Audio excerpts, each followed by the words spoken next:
Alam mo bang matindi ang naging epekto ng Shaolin training ni Victor Wembanyama sa China? Training with the monks was an incredible experience, very much out of my comfort zone. Well, ibang klase na agad ang kanyang pinapakita sa kanyang pagbabalik sa preseason. Parang may dagdag na kumpiyansa, disiplina at explosiveness sa bawat galaw niya sa court. Well, sa pinaka-recent nilang laban kontra Indiana Pacers, kahit 25 minutes lang ang kanyang nilaro, ay kumamada agad siya ng 27 points sa 9 out of 13 shooting, kabilang na ang 2 out of 3 mula sa 3-point line at perfect 7 of 7 sa free throws. Dinagdagan pa niya ito ng 11 rebounds, 4 assists, 3 steals at 1 block. Sa ganitong performance, malinaw na hindi lang siya umaasa sa height niya.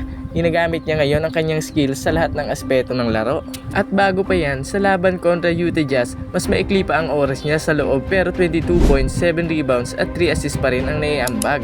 At noong unang preseason game nila laban sa Guangzhou Long Lions, halos triple-double na agad, 9 points, 8 rebounds, 7 assists at 3 blocks sa loob lamang ng 16 minutes.